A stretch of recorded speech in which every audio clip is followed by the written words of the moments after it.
Hi, everyone. I am Dr. Tucker, and today we are going to talk about virtual learning. And so there's my email too if you have any follow-up questions. But I think we've all had some very interesting experiences with virtual learning. I know that meme for me holds very dear, how many times I've shared the wrong screen. But we're going to talk a little bit today about what sort of tools that you might encounter in your virtual teaching experiences or this semester. So here's the roadmap. We're going to talk about virtual readiness overview and the importance of getting students ready to learn virtually. Then we're going to transition and talk about virtual learning tools. And then I'm going to provide some follow-up resources to learn the specific technology that you might be using with the Hampden transition students. So first I'd like you to do is throughout the presentation, I will ask you to jot down some questions or ask you to reflect about a tool. So make sure you have either a notebook ready or possibly some an open document so that you can type down. But I want you to think about you've been jolted into online learning for the past couple of months, almost a year. What have you learned about the skills to be successful for online learning? So pause the video, take a moment, and think about what skills have you needed in order to be successful? And what have you learned about that? And so some of the things that's really important when we're talking about little ones, when we're talking about students with disability, is the importance of technology skills. So, really making sure that you take the time in your first lesson to teach them the nuances of whatever tool that you're using. So it might be Zoom, it might be Google Slides, it might be Google Meet, and all of that is really important. So I want to share. So this on the screen here is my 3-year-old who has been in virtual preschool in New Haven through January. And she really had to learn a lot of technology skills. What does it mean to mute? How does she turn on mute? How does she turn off mute?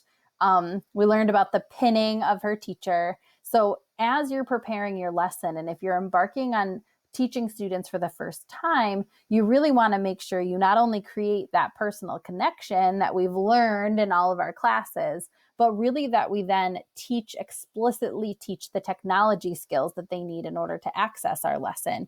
So we're just going to play some videos when it comes to sitting and attending and think and jot down the strategies that her teacher is using to make sure that she's sitting and attending. The spine. The spine, that's right. And what does the spine do? Put the pages together. It pulls the pages together. That's right. So, friends, the author and the illustrator of this book is the same person. His name is Eric. So in that particular video, the teacher actually is taking a quote unquote break from live instruction, and she's playing a recorded video of story time. So jot down, what did her teacher do while recording the video to ensure that my daughter was engaged? Her name is Dell. How did she make sure that Dell was engaged? And now here's the next video. And what's those 2 days we stay home? Saturday and Sunday we stay home. Good job. So think there. Again, what did her teacher, and you saw her teacher and then her paraprofessional, what did they do to ensure that she was motivated, sitting and attending the screen?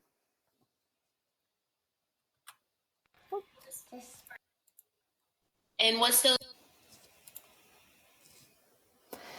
And so one of the things that is so important when it comes to virtual learning, for many of our students, typical students or students with disabilities, is providing that motivation.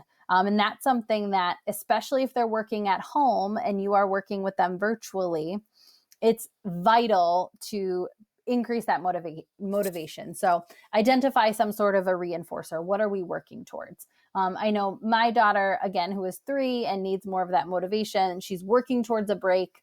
They're working towards listening to a song to dance to. But really thinking about with your students, what's our reinforcer? And oftentimes for many students, listening to a Go Noodle video. And if you haven't heard of Go Noodle, please write that down, especially if you're working with little ones. It's a very motivating dance YouTube channel. But identifying that reinforcer. And then what I also really love is a task list. So really focusing for your students, what are we going through? What's today going to be like? And how they kind of know when it's almost over, right? So giving them that kind of visual or understanding of what you're doing. So there are two ways to kind of provide some of these. I use something, I really like this, an app called ChoiceWorks on an iPad that allows you to create a visual organizer. However, if you're working with a school with Google, an app isn't great. So there's so many templates on Google Slides. So here's just, I've linked for you a token board template through Google Slides, where really you put the picture of what the student is working towards here. And then you have the stars that can move up. So maybe as the student completes a task, as they sit and attend to the computer, they earn a star, and then they get their motivator at the end. They get their reinforcer. So really, when we're in person teaching, we can create a lot of that motivation because we're in person, we're in their face, we're excited. And when you're virtually teaching, it can be a lot harder to create that excitement and create that motivation. So really purposefully adding in the reinforcers and the motivation and thinking about breaks is so much more important when it comes to virtual learning, because you don't have that social community kind of intrinsically within your class and within your lesson. So the other thing is timing. And I know even when I'm in meetings, someone says like, we're going to take a 5-minute break. And then everybody's clocks are a little bit different. And everyone's kind of a little bit confused, or no one's coming back. So I love online virtual timers, really sharing your screen, giving your students a visual timer so that they know how much time they have left to complete a task, or how much time is left in a particular activity or an assignment. So I know that if you're using an iPad and you're working with a student, there's a stop playing timer, which is fabulous. But especially when I'm teaching virtually, using these online timers is huge. What you can also do is you can create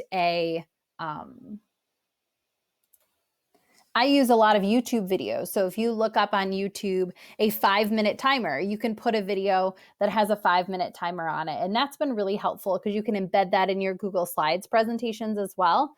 So I've used that quite often. But really thinking about, how are you then giving your students some timing support if they need that?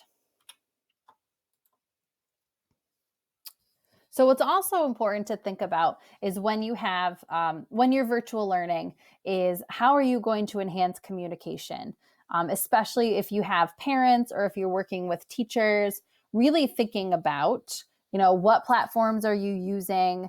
Where are the usernames and the passwords? Right now, my children are both hybrid, so I have 2 students in 2 different schools, and trying to keep all of the usernames and passwords for the variety of different websites can be really overwhelming. And I'm a technology person. I love technology. So really thinking about, how are you consistently working with your parents or working with your teams? How are you making sure that your students know what they're logging into when, and providing that consistency? These are 3 different examples. Remind, I have to tell you that I love Remind for safe communication. As a parent, you can sign up for it so you can get text messages on your phone. One of my daughter's teachers uses Remind, and I love it because she will send announcements and reminders right through there, and I get text messages to my phone. But I can also then communicate to her via text message. So that's something that's really helpful. Seesaw I'll talk about in a little bit. That's a learning management support, but it can also be parent communication. And even when you think about email, how are you communicating to the teachers or to your parents if you're virtually teaching, and how clear is your email and how are you communicating? So what I'd like you to think about and jot down is thinking about technology for virtual learning. So what have you used? I know for your online Southern program, what have you used and how do you like it? Did you use any learning management systems in maybe high school or in school when you were using it? Did you use Google Classroom? So what are your experience with any virtual tools? Zoom, WebEx, Google Hangouts, and how do you like it? So pause the video, take a moment, and reflect in your notes. So what is vital is when you're planning a virtual learning session is to really identify what you want to accomplish during the session. Identify that learning objective is important. I'd say vital because with virtual learning, you generally have a tiny window of time to keep a student's attention, really thinking about them as consistent mini lessons together. And so really identify that learning that you want to accomplish and how can technology support that goal. Identifying the learning outcome and the learning objective first is crucial before adding in complementary technology. So here I want you to take a moment, and this is a picture of my other daughter, and she's doing a virtual occupational therapy session right now. So I'm going to point out some of the technology here. So she is on Zoom. You can see that her occupational therapist is over here.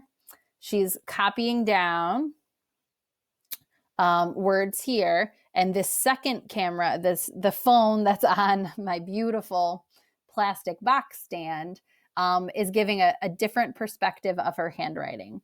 So jot down, take some notes. What's the goal of this session? And how is technology supporting that goal? Pause the video, write that down. And now I'll jump in. So the goal here is for my daughter, this is my daughter Kennedy, and her goal in her virtual occupational therapy was to increase her correct letter formation. So she has a tendency to write letters backwards and reversed. And so that was the learning goal. And so in a traditional Zoom session, the challenge with her occupational therapist is that she was unable to see how she was forming the letters.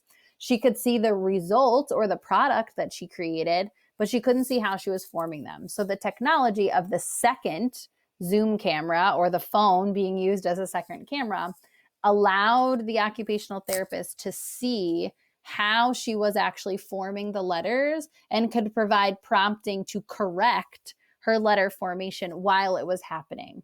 So that's something where we identified the learning objective of her lesson and thought about how technology could then complement that. And so that, again, is something that is really important to think about for your students. I will tell you, just as my Bitmoji shares, can be as guilty as ever when it comes to this.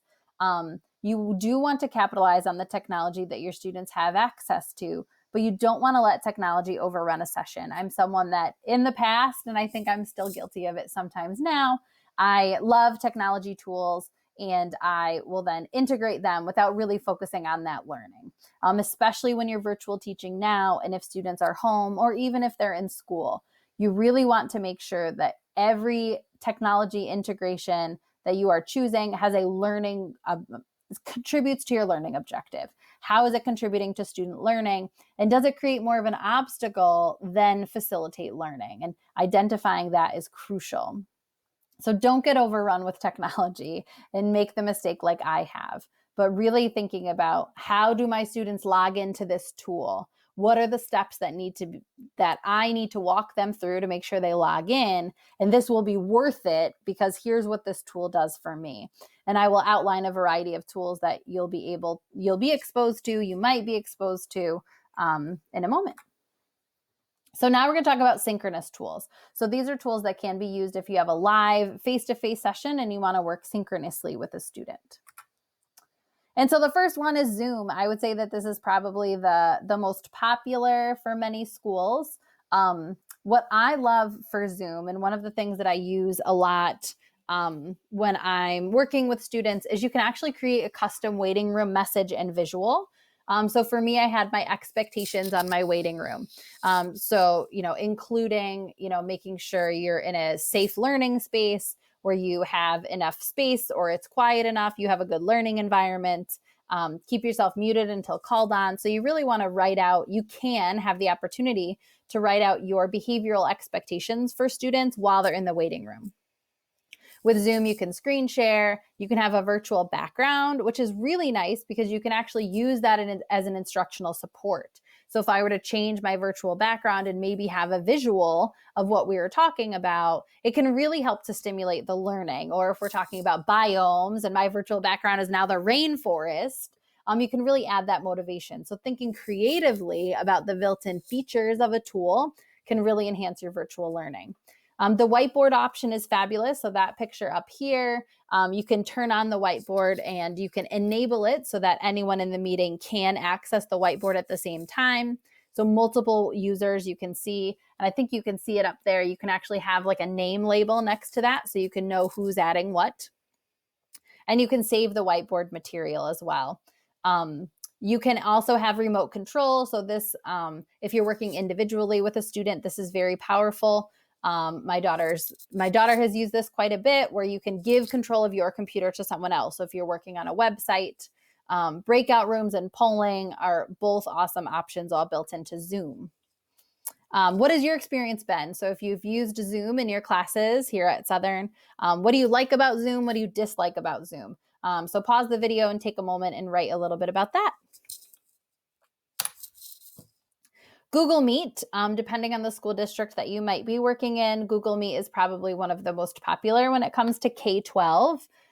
There is screen sharing. There are emojis and chats, which is nice.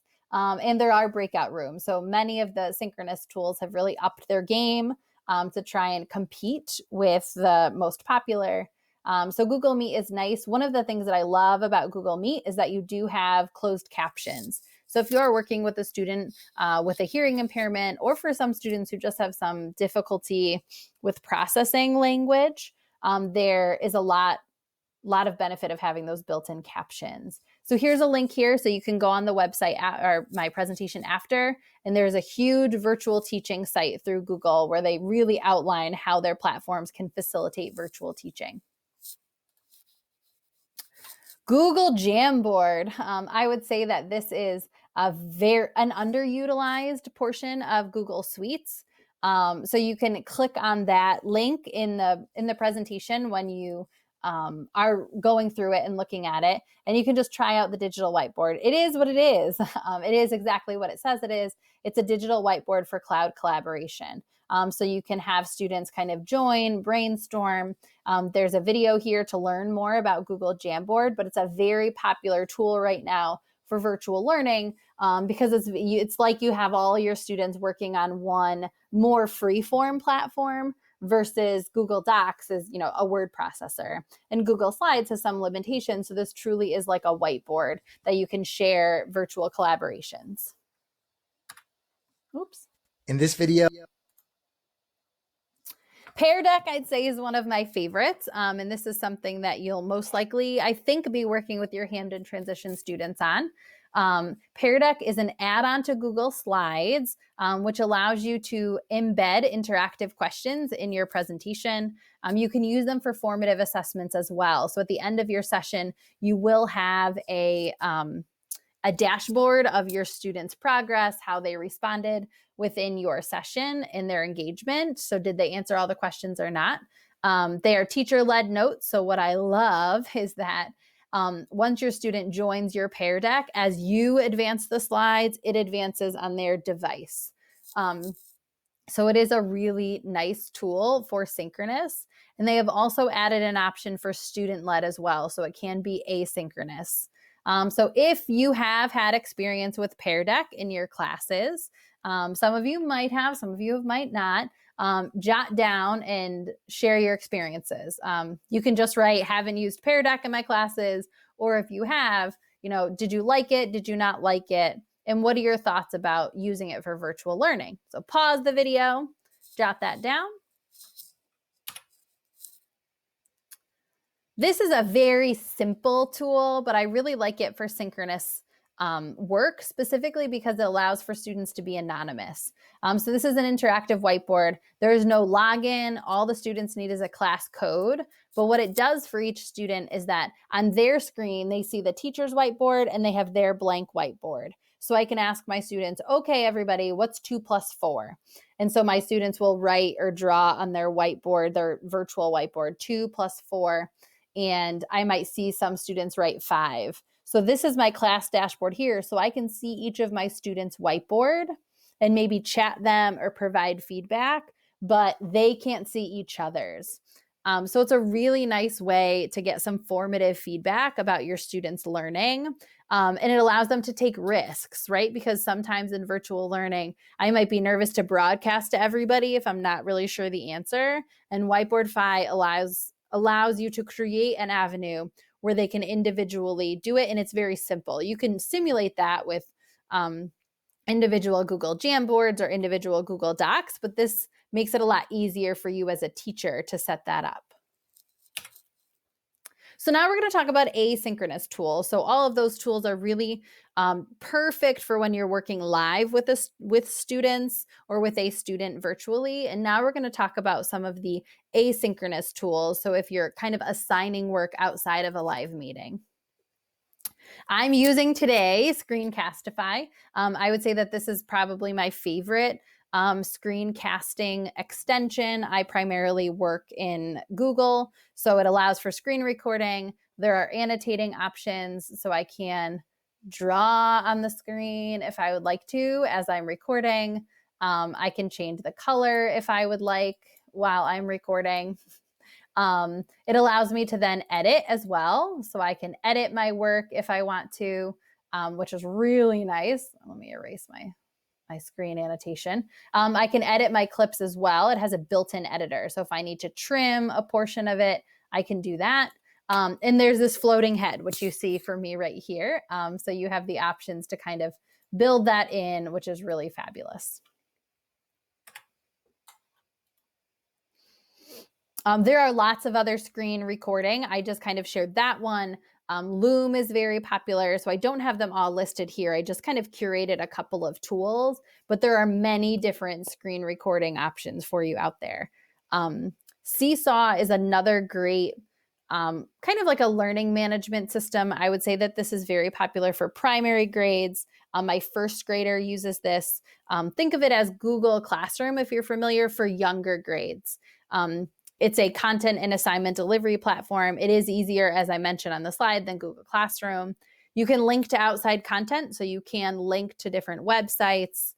You can share lessons. You can get lessons that other teachers have created, but it's very flexible for a student base. So again, my first grader has now learned where she can submit an assignment, she can review an assignment, and she can do it all independently. So it really does provide a great accessible platform for a student to hand in work. Everything is right in one place.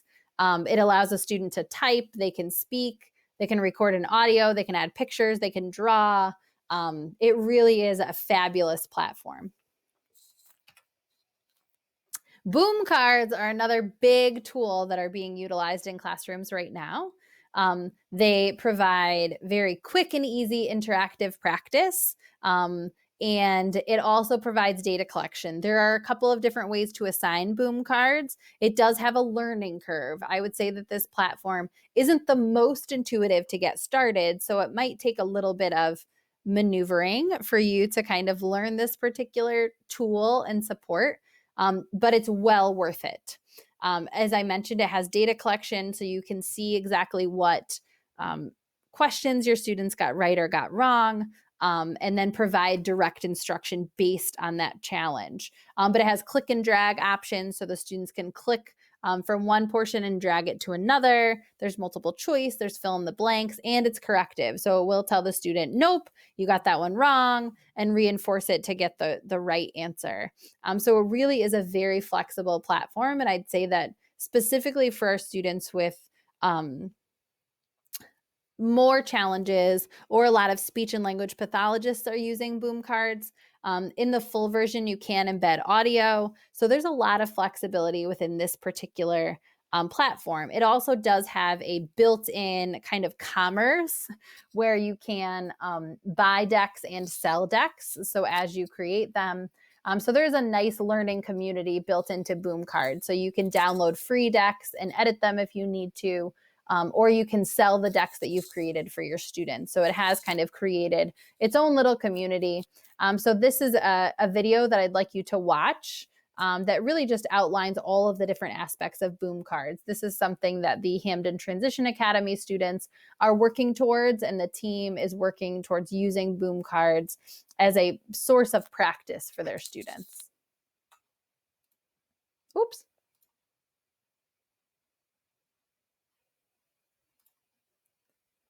So here, what I would like you to do is do some additional exploration. So the two tools that the Hamden Transition Academy students have been using are really, as I mentioned, boom cards and Pear Deck. So I've left and I have two of these videos that really gives you how to get started, how to create boom cards, and then also how to get started with Pear Deck. So I'd like you to take the time and watch those two videos, jot down any questions or any important notes in your notes that you'll submit at the end, to really kind of share, depending on your technology style, right? However your learning technology style is, you can follow along, you can just watch the video, but really think about how best will you learn new technology, because that's something that, if this year has taught us nothing, is as teachers, we need to think on our feet. So identifying how you learn a tool best is really important, because you might be encountering that in the future, in your profession, and in your future job. In this video, I'm going to show you how.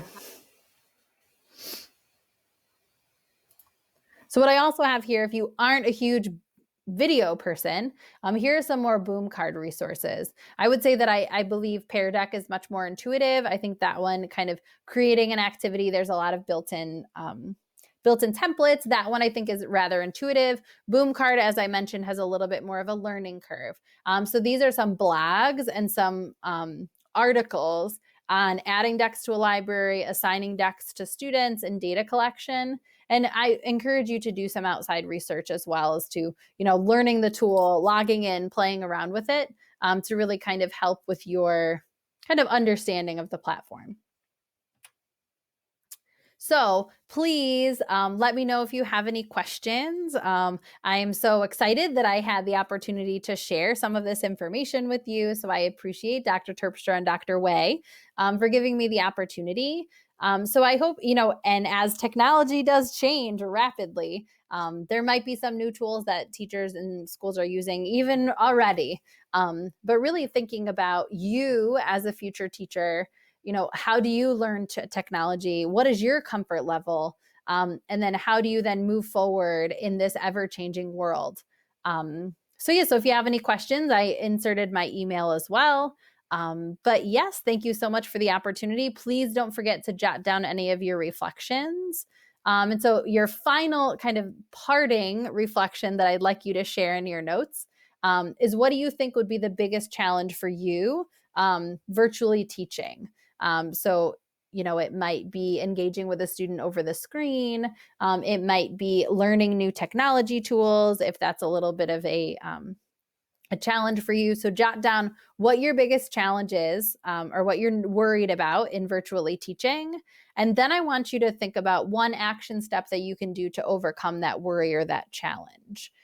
So jot down again one worry or challenge for virtually teaching, and an action step for you to take in order to overcome that challenge.